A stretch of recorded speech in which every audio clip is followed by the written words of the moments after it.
السلام علیکم، دو رائے میں خوش آمدید۔ میں ہوں سید باقر سجاد اور آج میرا ساتھ دے رہے ہیں اسد رحیم۔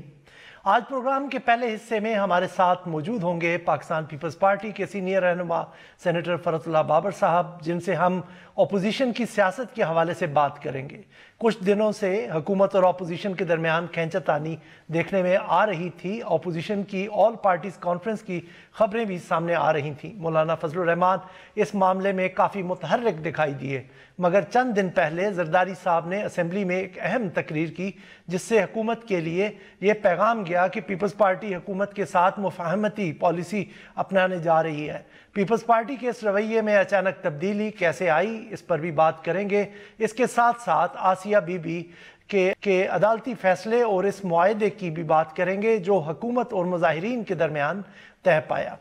بابر صاحب، کافی خوشائن تھا کہ آج زندگی 3 دن بعد دوبارہ معمول پر آنا شروع ہو گئی ہے، لیکن اگر ہم اس معاہدے پہ نظر ڈالیں جس کے بعد یہ مظاہرے ختم ہوئے تو شاید عمران خان صاحب جو چائنا میں بیٹھے ہیں وہ دیکھ کے اس معاہدے کو پریشان ہوں گے کہ جو انہوں نے ایک واضح لائے عمل دیا، وہ جس طرح کا ریزالو انہوں نے تقریر میں شو کیا تھا، وہ اس معاہدے میں، اس 5 نکاتی معاہدے میں اس طرح کی چیز مجھے نظر نہیں آ رہی۔ اپوزیشن، آپ ایک اپوزیشن کی بڑی جماعت سے آپ کا تعلق ہے، آپ اس معاہدے کو کس طرح دیکھتے ہیں؟ شکریہ باقر صاحب۔ یہ جو معاہدہ ہے یہ گزشتہ 1 سال کے دوران یہ دوسرا معاہدہ ہے اور اسی آؤٹ فٹ کے ساتھ یہ معاہدہ ہے۔ لیکن میں سوچا آپ کی بات کاٹتا جاؤں، لیکن ہم نے شاید کچھ ترقی کر لی ہے۔ پچھلی دفعہ 23 دنوں بعد اسی معاہدے پر آئے اور کافی نقصان اٹھانے کے بعد آئے، اس دفعہ 3 دنوں میں ہی ہم نے۔ اگر کوئی خوشائند بات ہے تو شاید وہ یہ ہے کہ آج اب کے بار 3 دنوں کے اندر یہی میں نے کہہ رہا ہوں کہ اب 3 دنوں میں جلدی ہم، اور لیکن 1 سال کے اندر یہ دوسرا معاہدہ ہے۔ اور فتوے میں کہا کہ تمام جج جنہوں نے یہ فیصلہ دیا ہے وہ واجب القتل ہیں۔ نہ صرف یہ کہا بلکہ ان کے ملازمین سے کہا کہ ان کو قتل کرو اور جنت تمہارا مقدر ہے۔ اور اس سے بھی بڑھ کر انہوں نے فوج کے اندر ایک بغاوت کی آواز دی۔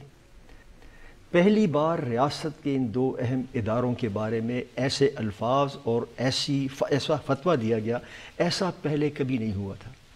What is most disturbing Baqir Sajjad صاحب وہ یہ ہے کہ یہ جو 5 نکاتی جو آپ بتا رہے ہیں کہ ہیں، اس میں کسی جگہ پر ان لوگوں سے یہ نہیں کہلوایا گیا کہ ہم اپنا فتویٰ واپس لیتے ہیں۔ آپ اندازہ لگائیں، یہ جو حکومت نے ان کے ساتھ معاہدہ کیا ہے اور ان لوگوں نے جو فتویٰ دیا تھا، حکومت نے، ہو سکتا ہے کہ حکومت نے ان سے مطالبہ کیا ہو کہ فتویٰ واپس لے لو، اور ہو سکتا ہے کہ انہوں نے واپس لے لیا ہو، وٹ ایور دا ریزن، لیکن اس کا اعلان ہونا چاہیے تھا۔ اس کا اعلان ہونا چاہیے تھا۔ ہو سکتا ہے کہ بعض لوگ یہ کہیں کہ جی اس میں یہ کہا گیا ہے کہ اگر کسی کی دل آزاری ہوئی ہے تو ہم کو معذرت ہے۔ دل آزاری کی بات نہیں ہے، آپ نے فتویٰ دیا تھا اور فتویٰ آپ نے فوج میں بغاوت کی کال دی اور آپ نے ججوں کو جان سے مارنے کے لیے فتویٰ دیا، اور وہ فتویٰ ابھی تک اپنی جگہ پر موجود ہے۔ تو ایک تو یہ بات ہے۔ دوسرا، آپ نے یہ کہا کہ عمران خان پریشان ہوگا۔ ہر ذی شعور شخص پاکستانی کو پریشان ہونا چاہیے، لیکن عمران خان بھی ذمہ دار ہے، اور وہ اس لیے کہ آپ نے کھڑے ہو کر ایک بڑی جامع تقریر کی اور اس وقت لوگ آپ کے ساتھ تھے جب آپ نے کہا کہ ریاست کو نہ للکارو اور ریاست کے ساتھ مقابلہ نہیں ہوتا۔ لیکن بات یہ ہے کہ یہی عمران خان صاحب تھے جنہوں نے 2014 میں اسی طرح کے دھرنے دیے تھے۔ لیکن سر بابر صاحب، ہم اگر اس پولیٹکس سے ذرا آگے اس عدالتی فیصلے کا بھی ذکر کرتے چلیں کہ وہ شاید ایک تازہ ہوا کا جھونکا تھا کافی عرصے بعد، کہ جہاں پر ویسے بھی سپریم کورٹ سے اس طرح کے فیصلے پہلے بھی آ چکے ہیں جو مائنورٹیز کے حقوق کو ری انفورس کرتے ہیں، لیکن یہ ایک دفعہ پھر سے انہوں نے جو ہے ان کی رائٹس کو پروٹیکٹ کرنے کی بات کی، ان کو جسے کہتے ہیں نا کہ جس طرح کی ان پہ یہ جو بلاسفیمی لا کا مس یوز ہے، اس کے روکنے پہ کچھ شاید ہمارے لیے پریسیڈنٹ بن سکتا تھا۔ آپ عدالتی فیصلے سے کس حد تک متفق ہیں؟ میں تو دیکھیے جی، عدالت کا فیصلہ ہے، اعلیٰ ترین عدالت ہے، اس کا جو فیصلہ تو ماننا پڑتا ہے، اور میں سمجھتا ہوں کہ جو ریزننگ دی ہے عدالت نے وہ پڑھنے کے قابل ہے، وہ آپ دیکھ لیں۔ تبھی تو اس کے بعد بھی سپریم کورٹ کے چیف جسٹس صاحب نے کہا کہ بھئی جب کیس بنتا ہی نہیں ہے تو عدالت کیسے کسی شخص کو پھانسی پر لٹکا دے؟ وہ جو تفصیلی فیصلہ ہے وہ اگر آپ دیکھیں جس میں تمام ان چیزوں کا جائزہ لے کر کہا گیا، کوئی بھی شخص اگر وہ پڑھ لے تو وہ کہے گا کہ ہاں ان کی بات میں وزن ہے، جج صاحبات میں وزن ہے۔ اب بات اس کی نہیں ہے کہ بلاسفیمی لا کو تبدیل کر دو، یہ تو نہ جج کہتے ہیں اور نہ کوئی اور شخص کہتا ہے۔ بات صرف یہ ہے، اور یہ بڑی اہم بات ہے، کہ بلاسفیمی کے قانون میں تبدیلی کی بات نہیں ہو رہی، بلاسفیمی قانون کے غلط استعمال کی بات ہو رہی ہے۔ اب جو لوگ غلط استعمال کر رہے ہیں، اگر عدالت کو سے بھی ان کو ریلیف نہ ملے تو یہ سوسائٹی کدھر جائے گی؟ تو میں سمجھتا ہوں جی کہ فیصلہ بالکل درست ہے، بالکل درست ہے، اور یہی وجہ ہے کہ سیاسی جماعتوں اسد سے بھی ذرا ہم تھوڑا سا پرسپیکٹو لے لیں۔ اسد، جو اگر ہم معاہدے کو دیکھیں تو ایک بڑا جسے کہتے ہیں ایک پازیٹیو چیز ہے کہ جناب اس کا جو ایک لیگل پروسیس جو ایک باقی رہتا ہے ریویو کا، اس کو آگے ہونے دیا جائے گا، لیکن اس کے بعد جو پریشان کن ایلیمنٹ وہ وہاں پر یہ ہے کہ کل انہوں نے جو تحریک لبیک کی لیڈرشپ نے پریس کانفرنس کی معاہدہ کرنے کے بعد انہوں نے کہا کہ جو ہمارے ساتھ ایک جسے کہتے ہیں انسیڈ پارٹ آف دا ایگریمنٹ ہے وہ یہ ہے کہ جو بینچ بنایا جائے گا، ایک فل بینچ بنایا جائے گا جس میں اوریجنل بینچ کے 3 ججز شامل نہیں ہوں گے۔ ابھی تک گورنمنٹ کی طرف سے اس پہ وضاحت نہیں آئی، کیا گورنمنٹ اس طرح کے معاہدے کر سکتی ہے؟ چاہے ایک انڈرسٹینڈنگ ہی ان کو دی ہو۔ دوسرا یہ کہ ای سی ایل پہ نام ڈالنے کی بات کی گئی ہے، ای سی ایل کے لیے کافی رولز واضح ہیں جس کے لیے کچھ کنڈیشنز ہیں کہ جناب اگر یہ فیکٹرز ہوں تو پھر آپ ای سی ایل پہ ڈال سکتے ہیں۔ کرپشن میں بندہ انوالو، اکنامک کرائمز ہیں، ڈرگز، ٹیررزم ہے، ڈرگز ٹریفکنگ ہے، بینک ڈیفالٹ، کنوکشن ہے، یا پھر یہ دوبارہ سپریم کورٹ کے رجسٹرار سے ایک ریفرنس دلوائیں گے، اور کیا اس کی پروویژن بھی ای سی ایل رولز میں موجود ہے؟ کیا ان کو یہ روٹ اپنانا پڑے گا؟ جناب، ریویو کا سب سے پہلا اصول ہوتا ہے کہ انہی ججوں کو جنہوں نے فیصلہ کیا تھا، یعنی یہی جو 3 جج صاحبان ہیں جنہوں نے عدالت عظمیٰ کا فیصلہ اناؤنس کیا تھا، انہی کے سامنے وہ ریویو سنا جا سکتا ہے۔ تو قانونی طور پہ اس کی کوئی گنجائش نہیں ہے کہ آپ ایک اور بینچ کو اس طرح تشکیل دے دیں اور کہیں کہ جی وہ جج صاحبان سنیں گے، کیونکہ ریویو تو صرف وہی جج کر سکتا ہے اپنے فیصلے کا، اس لیے اس کو ہم ریویو قرار دیتے ہیں، ہم اس کو اپیل نہیں کہتے، کیونکہ اس کا جو سکوپ ہے وہ اپیل سے کئی زیادہ تنگ ہوتا ہے۔ ایک تو یہ بات۔ دوسری بات یہ کہنا کہ جی ریویو کو معاہدے میں شامل کرنا ایک پازیٹیو بات ہے، شاید ہو جناب، شاید اگر آپ نے جلاؤ گھراؤ کو ختم کرنا تھا تو آپ کو یہ بات کرنی تھی، لیکن ریویو تو کمپلیننٹ کا یا ریاست کا قانونی حق ہوتا ہے۔ تو 3 دن کے اتنے زیادہ یہ ڈیمیج اینڈ ڈسٹرکشن کے بعد آپ نے کیا وہی بات کرنی تھی جو سب پہلے سے جانتے تھے کہ ہم ریویو کریں گے اور اس پہ حکومت اعتراض نہیں کرے گی؟ حکومت تو پہلے سے اعتراض نہیں کر رہی تھی، یہ سارا کیس آسیہ بی بی کے ذاتی وکیل نے لڑا ہے، ریاست کا تو اس میں پہلے بھی کوئی کردار نہیں تھا، وہ تو بلکہ استغاثہ میں شامل تھے۔ تو مجھے یہ اصل میں بات سمجھ نہیں آئی۔ جہاں تک ای سی ایل کی بات ہے، ای سی ایل پہ آپ ضرور اس کو ڈال سکتے ہیں آدمی کو، اگر وہ فلائٹ رسک ہو آپ ضرور اس کو ڈال سکتے ہیں، اگر وہ ایبسکونڈ کر رہا ہو عدالت سے۔ کئی آپ کے اس طرح کے وہ بنیادیں ہیں جس میں ای سی ایل اٹریکٹ ہوتا ہے، ریویو ان میں سے کئی نہیں ہے، اور ہمیں شاید ریویو کی جو نیچر ہے وہ بھی سمجھنی چاہیے۔ یہ ایک ٹیکنیکل اور ایک نیرو چیز آپ کو دی جاتی ہے اپیل کے بعد۔ فار آل انٹینٹس اینڈ پرپسز جب عدالت عظمیٰ فیصلہ سنا دیتی ہے تو وہ فیصلہ برقرار رہتا ہے۔ بہت کم بار ہوا ہے، میرے خیال سے ایک بار نیاب پرندوں کے کیس میں ہوا تھا اور کچھ اور بار ہوا تھا کہ وہی جو جج صاحبان ہیں وہ اپنے ہی فیصلے کو ریویو میں اوورٹرن کریں۔ وہ صرف ہوتا ہے انتہائی ٹیکنیکل اور گلیئرنگ بنیادوں پہ، اور وہ بھی صرف اور صرف قانونی نکات پر۔ آپ ایویڈنس پہ، شواہد پہ تو آپ جاتے ہی نہیں ہیں۔ اور جو چوتھی بات مجھے جو سمجھ نہیں آئی جناب وہ یہ ہے کہ جب آپ سامنے آ کے کہتے ہیں کہ جی ریاست سے مت ٹکرانا، تو جب یہ معاہدہ سامنے آتے تو آپ نے تو پھر گھوم پھر کے انہی ججوں کو اوور ایکسپوز کر دیا ہے۔ وہ واحد 3 لوگ جو ابھی کام اپنا کر رہے ہیں۔ صاحب، یہ ان کے منسٹرز کہہ رہے ہیں کہ وہ ان کے منسٹرز اب یہ کہہ رہے ہیں، جو آپ نے آخری بات کی، کہ ان کے منسٹرز کا کہنا ہے کہ اگر پرائم منسٹر اتنا سخت بیان نہ دیتے تو شاید ہمیں یہ معاہدہ اس شکل سے بھی شاید بدتر صورت میں نظر آتا۔ یہ مجھے بات آنیسٹلی باقر صاحب، یہ مجھے بات بالکل نہیں سمجھ آئی۔ آپ کو فیض آباد دھرنا یاد ہوگا، تب تو شاہد خاقان عباسی صاحب سامنے ہی نہیں آئے، اس سے زیادہ نرم جواب ہو کیا سکتا تھا؟ تو جب شاہد خاقان عباسی صاحب کوئی تقریر نہیں کرتے اور جب عمران خان صاحب کرتے ہیں، ہمیں وہ بھی برا لگتا ہے، ہمیں وہ بھی برا لگتا ہے۔ اور میں چاہتا یہ ہوں کہ قابل احترام فرحت اللہ بابر صاحب کی جو صاف گوئی ہے وہ باقی بھی پاکستان پیپلز پارٹی کے لیڈران میں ہوتی. خورشید شاہ صاحب بھی سامنے آئے, انہوں نے کہا کہ عمران خان صاحب نے اتنی سخت باڈی لینگویج کس طرح استعمال کی, اگلے دن پاکستان پیپلز پارٹی سب سے آگے ہوگی اسی معاہدے کو تنقید کرنے میں. بات یہ ہے جناب, اور یہ بھٹو صاحب بھی کئی بار کہہ چکے ہیں کہ جب آپ اس طرح کے احتجاج کریں گے تو آپ کو ریاست سے ٹکرانا پڑے گا, لیکن جب افواج پاکستان کہہ رہی ہے کہ آپ ہمیں اس میں ڈریگ ان نہ کریں, جب پی ٹی آئی پنجاب کہہ رہی ہے پہلے دن سے ہی کہ جی ہم ای سی ایل پہ ڈالیں گے, ہم ہر معاہدہ کریں گے, ہم بس چاہتے ہیں کہ جلاؤ گھراؤ نہ ہو, اور جب خان صاحب پھر اس طرح کی تقریر کرنے کے بعد چین چلے جاتے ہیں اور اس تقریر کو ہم اس کی عمل درآمد ہرگز نہیں دیکھتے, تو پھر اسی طرح کا سلسلہ ہوگا. آپ کی جو ریاست ہے اس کے گول پوسٹ تنگ سے تنگ ہوتے جا رہے ہیں. اس بار کوئی قانونی تبدیلی کی بات نہیں. اسد, ایک بابر صاحب سے اپوزیشن کے اس رول کے اوپر پوچھ لیتے ہیں کہ اپوزیشن نے بابر صاحب کافی زیادہ جیسے کہتے ہیں کہ حکومت کو یقین دہانی کرائی کہ ہم آپ کے ساتھ تعاون کریں گے, حکومت کیوں پھر بھی اس سے کیپٹلائز نہیں کر سکی اس آفر پہ؟ دیکھیں, یہ حکومت کو چاہیے تھا, پاکستان پیپلز پارٹی نے تو ہمارے چیئرمین نے بھی اس پر بیان دیا اور پارلیمانی بات ہوگی, حکومت کو چاہیے تھا کہ وہ اپوزیشن کی اس حمایت کو لے کر آگے بڑھتی. اور یہ جو معاہدہ انہوں نے کیا ہے, اور میں اسد صاحب سے ایگری کرتا ہوں کہ یہ جو ریویو والی بات ہے وہ تو ویسے بھی قانونی راستہ ہے, آپ معاہدے میں لکھیں یا نہ لکھیں. اور ای سی ایل پر جو کہا گیا ہے کہ ہم اس کو ای سی ایل پر ڈالنے کے لیے قانونی کارروائی کریں گے, تو اس کا ایک طریقہ ہے, اور جب وہ طریقہ آپ شروع کریں تو ہو سکتا ہے کسی سٹیج پر آ کر یہ بات واضح ہو جائے کہ ای سی ایل پہ ڈالنے کی ضرورت نہیں ہے.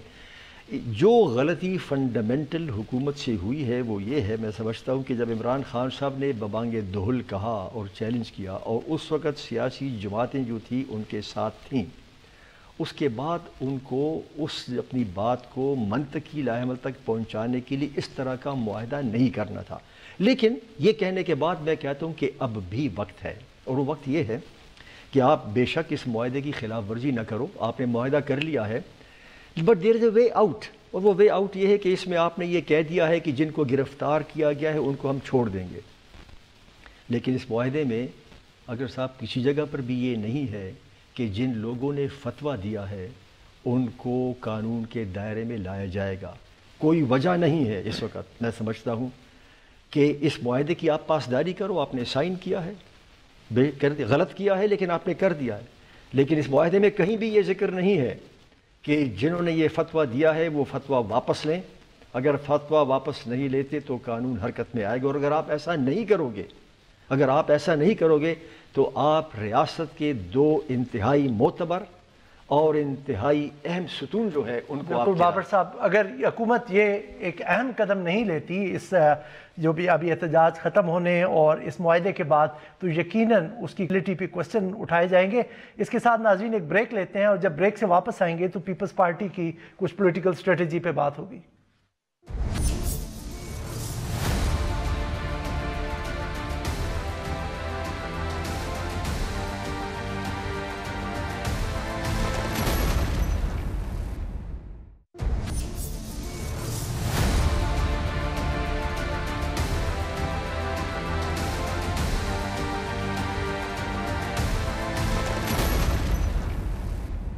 Welcome back. بابر صاحب, ابھی جب آصف زرداری صاحب نے قومی اسمبلی میں اپنی ابھی حالیہ الیکشنز کے بعد پہلی تقریر کی, تو جو اس میں اہم چیز تھی کہ انہوں نے حکومت کو ایک آلو برانچ پیش کی کہ جی آئیے ہم کوپریٹ کرتے ہیں نیشنل ایشوز کے اوپر, جس میں انہوں نے اکانومی کو بتایا, انہوں نے ڈیمز کا ذکر کیا. لیکن میں آپ سے جاننا چاہوں گا کہ یہ نیشنل سگنیفیکنس کی جو یہ بات کرتے ہیں, national issues of national significance کی بات کرتے ہیں, اس میں کتنی لچک ہے, اس میں کیا کچھ آ سکتا ہے, یہ کیا نیشنل انٹرسٹ کی طرح کافی اسٹریچیبل ہے؟ اور دوسری بات, پیپلز پارٹی کی ایکسپیکٹیشنز جو دوسری پارٹی اس میں ہے یعنی حکومت, اس سے کیا ہیں؟ باقر صاحب, یہ زرداری صاحب کی جو قومی اسمبلی میں تقریر تھی اس سے بعض لوگوں نے یہ سمجھا کہ شاید زرداری صاحب اور پاکستان پیپلز پارٹی اب مفاہمت کر رہے ہیں, اور یہ بھی کہا کہ شاید زرداری صاحب اپنے کیسوں سے خوف زدہ ہیں. یہ دونوں باتیں سامنے آئی ہیں. دیکھیے, بات یہ ہے کہ پیپلز پارٹی کا ایک بڑے عرصے سے ریکنسیلیشن اور مفاہمت کی پالیسی رہی ہے. شہید بی بی نے اپنی شہادت سے پہلے ریکنسیلیشن کتاب لکھی. ہم نے جب پیپلز پارٹی کی گورنمنٹ آئی تو اس میں پی ایم ایل این کو شامل کیا. جب دھرنا ہوا اور پاکستان مسلم لیگ نون کی حکومت ختم ہو رہی تھی، پارلیمان گر رہا تھا، تو پی پی پی نے اس کی سپورٹ کی. ایک کنسسٹنٹ ریکارڈ ہے پی پی پی کا. اور جب زرداری صاحب صدر تھے اور پہلی پی پی پی کی گورنمنٹ تھی، تو پہلی بار کہا گیا کہ چارٹر آف اکانومی ایک ہونا چاہیے جس پر تمام سیاسی جماعتیں متفق ہوں، تاکہ یہ جو اکنامک پالیسیز ہے ان میں اکھاڑ پچھاڑ نہ ہو. تو یہ تو ہماری پارٹی کا ایک کنسسٹنٹ سٹینڈ رہا ہے. اس لیے اس کو اس طریقے سے نہیں دیکھنا چاہیے. اگر کچھ لوگوں کو اعتراض ہوا، مجھ سے انہوں نے بات کی کہ جی ایسا لگتا ہے کہ شاید، حالانکہ آپ نے سوال میں یہ نہیں پوچھا لیکن میں بتا دوں، کچھ لوگوں نے کہا کہ جی وہ زرداری صاحب جو ہیں شاید ان کے اوپر کوئی کیسز ہیں. ابھی آپ نے 2 دن پہلے ان کا انٹرویو دیکھ لیا ہوگا جو انہوں نے بتایا، اس میں انہوں نے کہا، اسے مان لیا کہ دیکھیں جو بھی کیسز جاؤ کرو، گو ہیڈ. تو یہ بات نہیں ہے کہ ان پہ خلاف کیسز ہیں یا انہوں نے رخ بدلا. جب مولانا فضل الرحمان صاحب نے کہا کہ ہم اے پی سی بلا رہے ہیں تو ایجنڈا کوئی نہیں تھا. پاکستان پیپلز پارٹی کا موقف رہا ہے اور اب بھی ہے، وہ یہ ہے کہ اگر حکومت آئی ہے، آپ نے بادل ناخواستہ ولی نیلی آپ نے مان لیا ہے، جس طرح آپ نے پی ایم ایل این کی حکومت کو مانا تھا، ان کو کام کرنے دو. اگر آپ ان کو 2-3 مہینے میں نکالو گے. لیکن باور صاحب ایک تھوڑے سے فالو اپ کرتے ہوئے، مطلب بجا طور پہ آپ نے کہا آپ کی بڑی کنسسٹنٹ رہی، آپ نے نون لیگ کو بھی اسی طرح کندھا دیا، اور آپ نے جب یہ الیکشن کے بعد اپوزیشن جب قائم ہوئی تو آپ کی اسٹریٹجی تھوڑی سی باقی اپوزیشن سے جدا رہی، اور کچھ سمجھتے تھے کہ جو متحدہ اپوزیشن کے بننے میں سب سے بڑی رکاوٹ پیپلز پارٹی ہے. تو اب چونکہ اب آپ نے بات خود ہی کھول دی، اور میں فی الحال اس پہ آنا چاہ رہا تھا کہ بعد کے سوال میں، کہ لوگ یقیناً یہ سمجھ رہے ہیں کہ آصف زرداری صاحب اپنے کیسز سے پریشان ہو کے کر رہے ہیں. اور یہ بھی ایک پرسیپشن نکل چلا ہے کہ یہ جو انہوں نے کل بات کی، ریکنسیلیشن کی وہاں پر، اور اپوزیشن کی سپورٹ کی بات کی حکومت کے لیے جو نیشنل ایشوز ہیں ان کے اوپر، تو لوگ کہہ رہے ہیں کہ یہ شاید این آر او کی درخواست تھی کہ وہ ہم سے این آر او مانگ رہے ہیں. دیکھیے جی، این آر او سے کس نے مانگا ہے وہ آ کے بتا دیں، نام لے لیں کہ فرحت اللہ بابر نے این آر او مانگا یا آصف علی زرداری صاحب نے، آ کے بتا دیں. اور زرداری صاحب نے بڑا کھل کے بتا دیا کہ جو مقدمہ کرنا ہے، جو ایویڈنس تم سامنے لاؤ، آ جاؤ. تم پہلے بھی مجھے جیل میں ڈال چکے ہو، 11 سال تک بغیر کنوکشن کے جیل میں رہا، گو ہیڈ وہ کرو. آپ نے کہا کہ پاکستان پیپلز پارٹی کی جو پالیسی ہے، اسٹریٹجیز ہیں، وہ دوسری سیاسی جماعتوں سے مختلف رہی. یہ درست ہے، آپ نے بالکل صحیح اس کو دیکھا ہے. آپ کو یاد ہوگا بی بی کی شہادت کے بعد پی ایم ایل این نے کہا کہ ہم بائیکاٹ کرتے ہیں. زرداری صاحب نے کہا کہ بائیکاٹ نہیں کرنا. ان کو منوایا، میں اس میں وہاں موجود تھا لڑکانہ میں جب یہ میٹنگ ہوئی. زرداری صاحب نے کہا کہ دیکھو انتخابات کا راستہ نہ چھوڑو، یہی ہمارا راستہ ہے. اور میں آئی مسٹ سے کہ میاں صاحب مان گئے. اب کے بار جب یہ ہوا کہ جب یہ انتخابات ہو گئے تو مولانا فضل الرحمان صاحب نے کہا اور جماعتوں نے بھی کہا کہ جی ہم باہر نکلتے ہیں، ہم اس کو نہیں مانتے. اٹ واز دا پی پی پی جس نے کہا کہ نہیں، آپ ان انتخابات کو نہ مانو، لیکن آپ پارلیمان کے اندر مخالفت کرو. اور آئی ایم گلیڈ. جی بالکل بابر صاحب، اس کو شاید لوگ اس کو پیپلز پارٹی کی کمزوری دیکھتے ہیں. اسد صاحب، اگر ہم دیکھیں پی ٹی آئی کی جانب تو ان کو یقیناً اپوزیشن کی مدد کی ضرورت ہے، اور جیسے جیسے اب آگے ان کو لیجسلیشن کرنی پڑے گی وہ اپوزیشن کے بغیر ان کے لیے شاید ممکن نہیں ہو. لیکن ہم یہ دیکھتے ہیں کہ وہ زرداری صاحب کی آفر کو قبول کرنے میں کچھ تعامل دکھا رہے ہیں. اس کے پیچھے کیا ہو سکتی ہے؟ کیا یہ وہ جو میں نے ابھی کہا ہے کہ لوگ اس کو پیپلز پارٹی کی کمزوری یا زرداری صاحب کی کمزوری دیکھ رہے ہیں؟ جناب وہ آپ شاید مجھ سے بہتر جانتے ہیں، میں تو صرف اسپیکولیٹ کر سکتا ہوں کہ وہ آصف زرداری صاحب کی سٹرینگتھ ہے یا کمزوری ہے. لیکن جو ابھی جو سبجیکٹ ڈسکس ہو رہا ہے پاکستان پیپلز پارٹی کی سیاسی سٹریٹجی، میں سمجھتا ہوں کہ اس سے بڑا ریفرینڈم ہو نہیں سکتا کہ آصف زرداری صاحب کی قیادت نے پاکستان پیپلز پارٹی کو کتنی ترقی پہنچائی ہے. جب آپ کوئی بھی پنجاب کا بائی الیکشن اٹھا لیں یا وفاقی انتخابات میں ان کا جو کردار رہا ہے، بے شک پنجاب میں ہو یا خیبر پختونخوا میں ہو، اس کو اٹھا لیں. پاکستان پیپلز پارٹی پاکستان کی واحد قومی جماعت ہوتی تھی. لاہور شہر سے مراج خالد صاحب کھڑے ہوتے تھے، مراج محمد خان صاحب تھے، حنیف رامے صاحب تھے، یہ سب لیڈران تھے. آج پنجاب میں کوئی پاکستان آپ بابر صاحب کو بھی اسی لسٹ میں شامل کر سکتے ہیں. خیبر پختونخوا نہیں، بالکل نہیں. صرف فرحت اللہ بابر صاحب سمجھتا ہوں پاکستان پیپلز پارٹی کے ایک مجھے وہ یاد آتی ہے what this party was supposed to be. جب میں آصف زرداری صاحب کو دیکھتا ہوں تو this is everything the party was not. اور مجھے افسوس یہ ہوتا ہے، ابھی حامد میر صاحب کے انٹرویو کی بات ہو رہی تھی، آصف زرداری صاحب کہہ رہے تھے کہ جی وہ دودھ والا فلودہ والا میں خود تو نہیں گیا, میں نے یہ اکاؤنٹس تو نہیں کھولے. مجھے جو بات سمجھ نہیں آتی وہ یہ ہے کہ زرداری صاحب کے ساتھ اتنی پرسیکیوشن کیوں ہوتی ہے کہ غلام اسحاق خان صاحب, سیف الرحمان, عمران خان سب ایک لائن بنا کے آصف زرداری صاحب کو کیوں ان فیک کیسز میں امپلیکیٹ کرتے ہیں. اور ساتھ میں سر اگر آخری چیز, ایک پاکستان پیپلز پارٹی کی بصیرت ہوتی تھی. ابھی ہم نے بات کی شہید محترمہ کی مفاہمت کی, جو انہوں نے کتاب لکھی تھی ریکانسیلیشن پہ, it's a classic, everyone should read that book. Zulfikar Ali Bhutto صاحب کی آپ کتابیں اٹھا لیں. آصف زرداری صاحب کی قیادت میں پاکستان پیپلز پارٹی اب صرف انٹیریئر سندھ تک محدود رہ گئی ہے, وہ اب شاید انٹیریئر سندھ سے اب مزید محدود ہو جائے. ایک ان کو اب پاکستان پیپلز پارٹی کو میرے خیال سے فیصلہ کرنا چاہیے کہ اپنے ہی مستقبل کے لیے ان کو اپنی قیادت میں ایک بابر صاحب سے سن لیتے ہیں کہ ان کا اس پہ کیا موقف ہے. جی یہ تو آپ نے پورا انڈائٹمنٹ دے دیا پیپلز پارٹی کے خلاف. انہوں نے انڈائٹ کیا ہے پارٹی کو, اور بھی بڑے لوگ پارٹی کو انڈائٹ کرتے ہیں. اس میں کوئی شک نہیں ہے کہ پارٹی کے مسائل ہیں, اس میں کوئی شک نہیں ہے. اور لیکن یہ بھی حقیقت ہے کہ انہی چیزوں کے اوپر پارٹی کے اندر, پارٹی کی مجلس عاملہ میں, پارٹی کی دوسری میں باقاعدہ کھل کے بحث ہوتی ہے.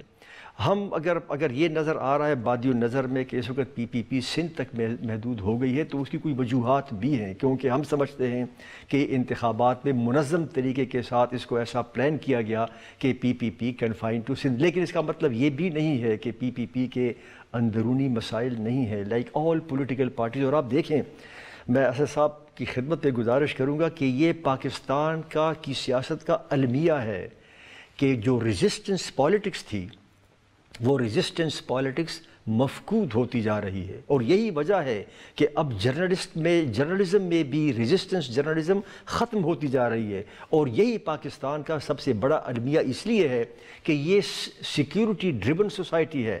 It is not a welfare and political driven society. تو ایسی سوسائٹی میں جو سیکیورٹی ڈریون ہو, political class as a whole undermine ہو جاتا ہے. پیپلز پارٹی پر یہ الزام کہ چونکہ پیپلز پارٹی فور رنر تھی اس چیز کی, تو دکھ ہوتا ہے کہ اگر پیپلز پارٹی بھی اس طرح نظر آئے. لیکن حقیقت یہ ہے کہ یہ اس قومی سیاست کا ایک المیہ ہے. جی بابر صاحب, یقیناً یہ المیہ ہے, اور شاید جو ابھی پیچھے واقعات ہوئے ہیں اس سے وہ جو آپ کا ایک کنکلوژن ہے کہ سیکیورٹی سوسائٹی ہے, شاید ہمیں اب سپیس ایک نظر آ رہی ہے. بہرحال دیکھتے ہیں حکومت آئندہ آنے والے دنوں میں کیا لائے عمل اختیار کرتی ہے تاکہ اس چیز کا تدارک کیا جا سکے. اس کے ساتھ ہم بابر صاحب کا شکریہ ادا کرتے ہیں کہ انہوں نے آج ہمارے شو میں شامل ہوئے. اور ناظرین ہمارے ساتھ رہیے گا, جب ہم دوبارہ واپس آئیں گے تو ہم وزیر اعظم کا دورہ چین پر گفتگو کریں گے.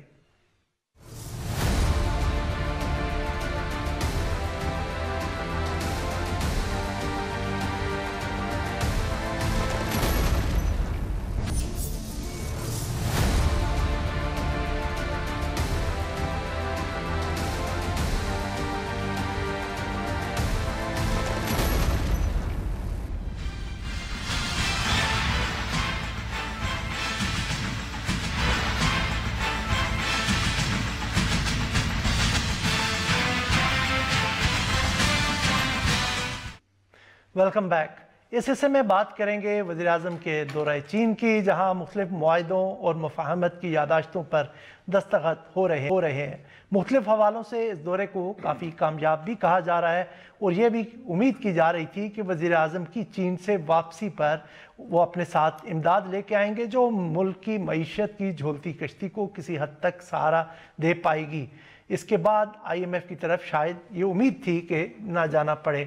تو وہ ابھی اپنا رؤوف صاحب, خبریں جو ہیں وہ کچھ اس طرح سے آ رہی ہیں کہ انہوں نے کہا ہم آپ کی مدد ضرور کریں گے, اور لیکن ہمیں مزید اس پہ گفت و شنید کی ضرورت ہے. تو یہ جب کیا آپ دیکھ رہے ہیں کہ جو ایک جس امید کے ساتھ گئے تھے پرائم منسٹر عمران خان, وہ شاید اس طرح سے پوری نہیں ہو پائی. نہیں, میری انفارمیشن ڈیفرنٹ ہے. وہ 6 بلین کا تو آلریڈی ان کو آ گیا نا. 6 بلین وہ وائس فارن منسٹر ہیں کونگ یوان جو, ان کا ہے کہ جی ہم آپ کی مدد ضرور کریں گے لیکن ہمیں کچھ بات چیت آپ سے مزید کرنی ہے. نہیں, میرا خیال ہے کہ جی 1.5 بلین جو ہے انہوں نے کمٹ کیا ہے ایز ایڈ. 1.5 بلین جو ہے وہ لون ہے, اور 3 بلین انہوں نے فردر سی پیک میں انویسٹ کرنے کا جو ہے وہ کمٹ کیا. یہ 6 بلین کی بات تو آ گئی ہے, کلیئر ہو گئی ہے, میں دیکھ بھی رہا تھا.